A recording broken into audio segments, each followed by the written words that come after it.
Hey guys, how's it going? Hope you're doing well. My name is Crown, and today I'm going to read you some very interesting stories that I hope that you're gonna love. And now, without further ado, let's go!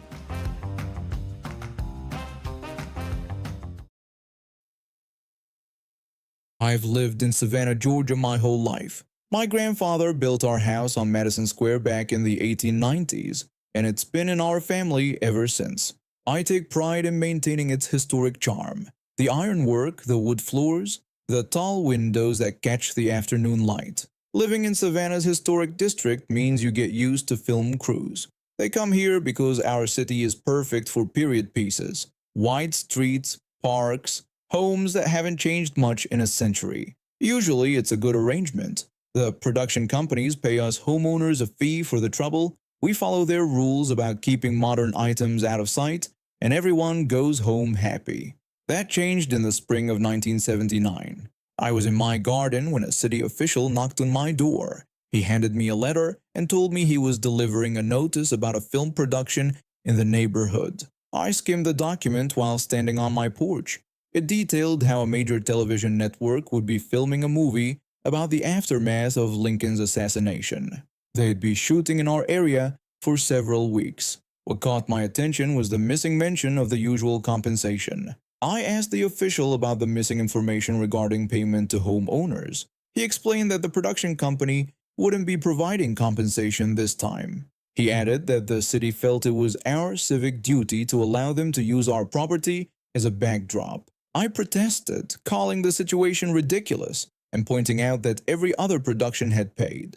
I reminded him that this was my home, not a public park. The official shrugged and walked away, leaving me on my porch. I called several of my neighbors who had received the same notice. We agreed to approach the city council together. At the meeting, we were told to grin and bear it.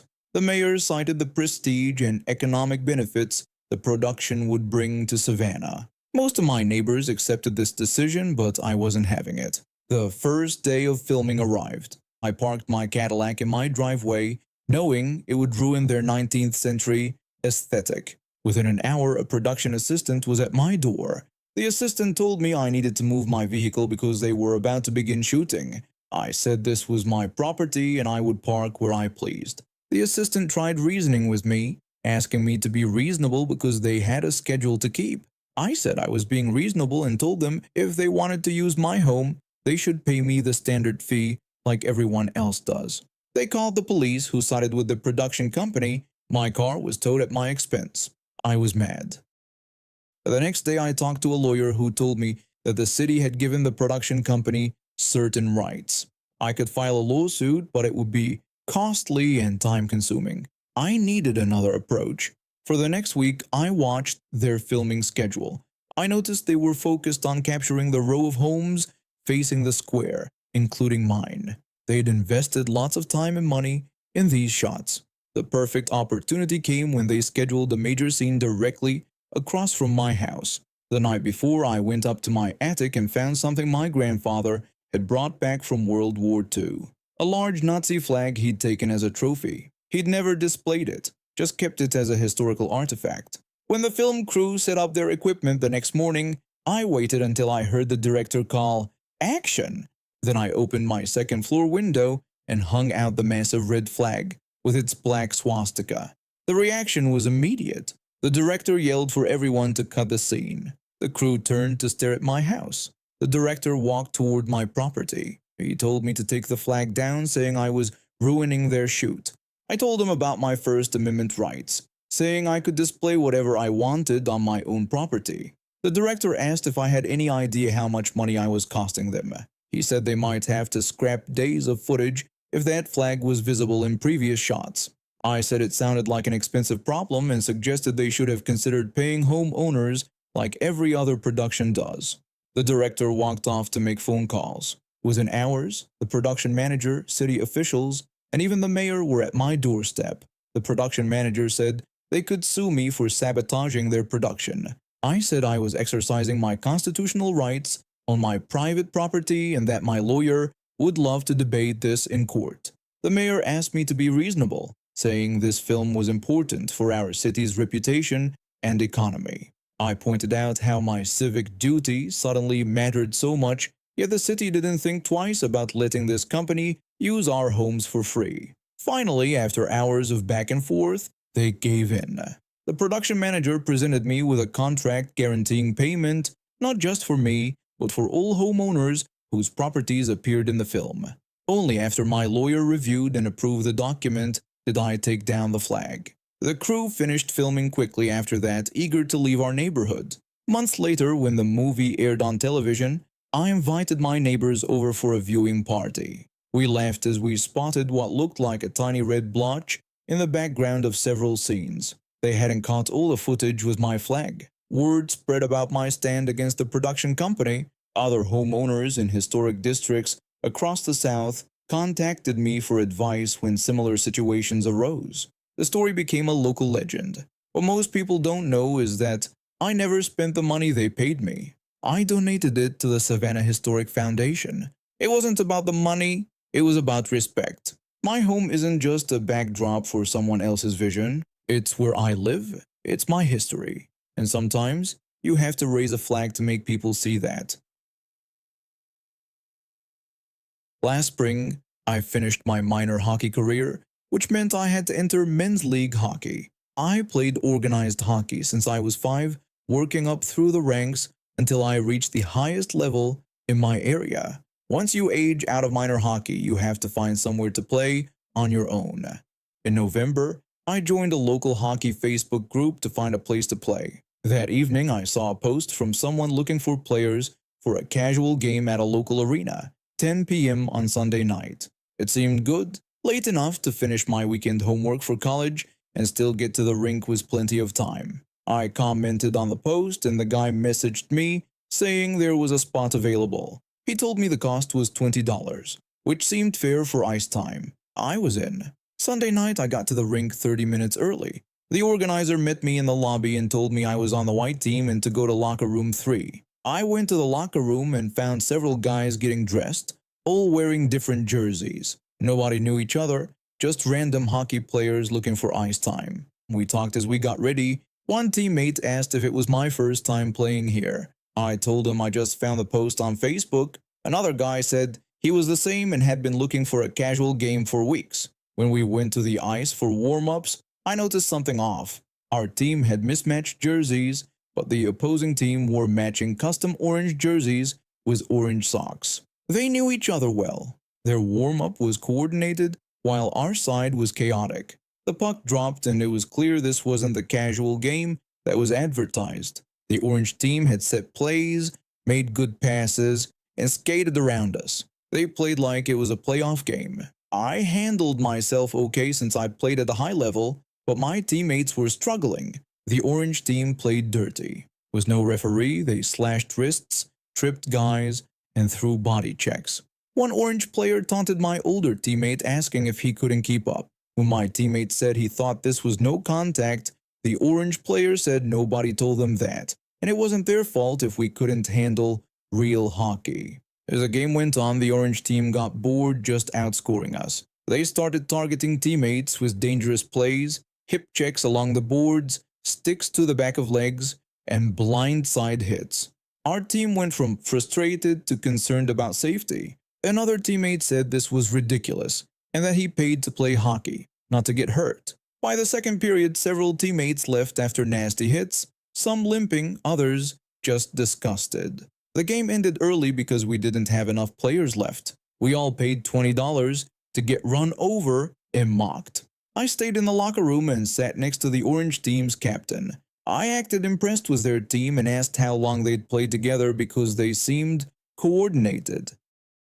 The captain told me they were a beer league team that played games on Saturday nights. When I asked about Sunday night, he laughed and took a drink from his water bottle. He said these sessions were their practice. They rented ice every Sunday and got random players through Facebook who didn't know what they were getting into. When I said guys didn't seem happy tonight, he said they always get complaints about hitting, and many players don't come back. He added it was getting harder to find new players each week, but he still made a profit on the ice rental, so it was worth it. I did some math. 11 of us paid $20 each. That was $220. The ice time probably cost around $150 to $180, so this guy made money while his team bullied players who just wanted to enjoy hockey. I left feeling angry but determined. I could have told the Facebook group admin, but I wanted to hit them where it hurt, their ice time. The next weekend, I watched the Facebook group closely. Friday night, the captain posted the same ad for Sunday. Comments started appearing from new players. I sent private messages to everyone who commented. I warned them about the Sunday game, saying it wasn't casual but a beer league team that tricked players to rough them up. I told them they played dirty with no referee and guys got hurt last week. Each person thanked me for the warning and went back to cancel with various excuses. The captain's post got more desperate as Sunday came closer, with fewer responses. I did this the next weekend too. After a couple weeks, the captain stopped posting. I called the rink to see if they'd given up their ice time. I asked about open ice on Sunday nights at 10 p.m.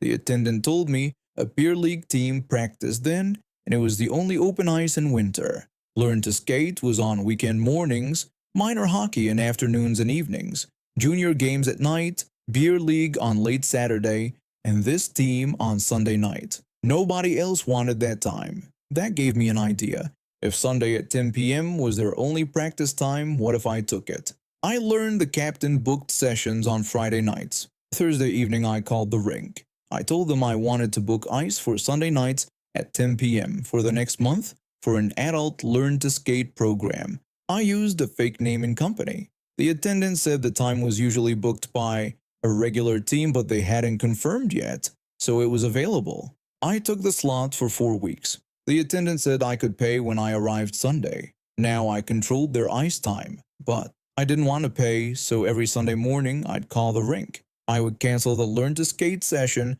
saying we didn't have enough participants. The rink would make it an open skating session for the public. This was too late for the captain to book, but the rink wouldn't lose money because families would pay to skate. I did this for a month, blocking the team from their Sunday slot. Finally, I called the rink one last time. I said my learn to skate company failed, so I wouldn't need Sunday nights anymore. The whole thing lasted about 2 months, November to January. I never heard from the captain or his team again. He stopped posting in the Facebook group. A few weeks later, I heard the Sunday night 10 p.m. slot was taken by a real beginner adult league where men and women were learning hockey for the first time in a supportive setting. This is what that ice time should be for. I found a new place to play with good guys. We play Saturday nights from 10 p.m. to midnight at a different rink. We're all good players, but we're there to have fun. If you're learning to play because I stole ice time from an entitled beer league team, you're welcome. Hockey is for everyone, not just jerks who use random players as practice dummies. I was at a gas station pumping gas into my sedan on a Tuesday afternoon. The station wasn't particularly busy, just your typical place with 3 or 4 islands of pumps. The 2 outside islands had diesel fuel, which is pretty standard for these places. One of these outside islands was blocked off with orange traffic cones and yellow caution tape. 2 utility workers were up in their bucket trucks, working on the wiring for the overhead lights. Everything was done by the book. Proper barriers, clear markings, the whole safety setup. I was halfway through filling my tank when this massive pickup truck came roaring into the station. The driver circled around once, then twice, getting agitated behind the wheel when he realized he couldn't access the blocked-off diesel pump. Then something strange happened. Instead of going to the other available diesel island, this guy double-parked his truck right in the middle of the lot. He got out, walked straight to the caution tape, and ripped it down with his hands. The tape fell to the ground as everyone around stared. The utility workers noticed, but they were still up in their buckets, so they couldn't do anything right away. Meanwhile, this guy was trying to parallel park his massive truck between the 2 bucket trucks. The blocked pumps were completely inaccessible, and even if he could reach them, the fuel cap on his truck was on the opposite side. During his parking attempt, he hit one of the bucket trucks with a loud bang. The impact was hard enough to shake the whole truck. The utility worker up in the bucket yelled down asking what the guy thought he was doing. The workers started lowering their buckets. They looked furious. Once they got to the ground, They approached the truck driver. The second utility worker told the man that the area was closed for maintenance and asked him to move his vehicle. The truck guy responded by shouting that he needed diesel right away and complained that he'd been driving all morning. When the first utility worker pointed out that there was another diesel island just nearby, things got worse. The truck guy's face turned red. He started pacing and pointing. The truck guy started screaming about how he was there first and that he always used this pump. He yelled that they couldn't tell him where to go. The workers looked at each other, confused by this outburst. I was confused too. What did he mean he was here first? The maintenance crew had been there for hours. By this point, the gas station attendant was on the phone behind the counter. I could see him gesturing toward the commotion while speaking. I assumed he was calling the police, which seemed right given how this guy was acting. The utility workers tried to reason with him for a few more minutes. The second worker explained that they were just doing their job and pointed out that the other diesel pump was only 50 feet away. He even offered that they'd be done in about an hour if the man wanted to come back later. The truck guy responded with more yelling, asking if they knew who he was and claiming he'd been coming to this station for 20 years. He refused to move his truck. About 10 minutes into this standoff, a police cruiser pulled into the lot with its lights flashing. Two officers stepped out and approached the scene. The first officer asked what the problem was. The utility workers started explaining the situation, but the truck guy interrupted them, shouting about how the workers were blocking his pump and that he needed fuel right away. The second officer tried to calm the man down, asking him to speak reasonably. That's when things got dangerous. The truck guy suddenly lunged at one of the utility workers, swinging wildly. The worker stepped back just in time to avoid getting hit. The officers moved to intervene, but as they approached, the truck guy reached into his pocket and pulled out a screwdriver, pointing it toward the second officer. The first officer told the man to drop the weapon and get on the ground. Instead, the truck guy tried to take a swing at the first officer. Within seconds, both officers had tackled him to the ground. There was a brief struggle, but they quickly had him restrained. One of the officers called for backup on his radio, requesting an ambulance and describing the situation. By this point, I had finished pumping my gas, but there was no way to leave. The police cruiser was blocking one exit, and the other was now filled with the truck guy's vehicle. Within minutes, 3 more police cars arrived, followed by an ambulance. The truck guy was still screaming as they placed him in handcuffs and leg restraints. They even had to put a mask over his face because he kept trying to spit at the officers. A local news van pulled up. A reporter and cameraman jumped out and started interviewing witnesses. I tried to stay hidden. I didn't want to be on the evening news. The paramedics checked the truck guy over before loading him into the ambulance. One of the officers climbed in with him, while the others stayed behind to take statements and arrange for the truck to be towed. After about 1 hour, things finally started clearing up.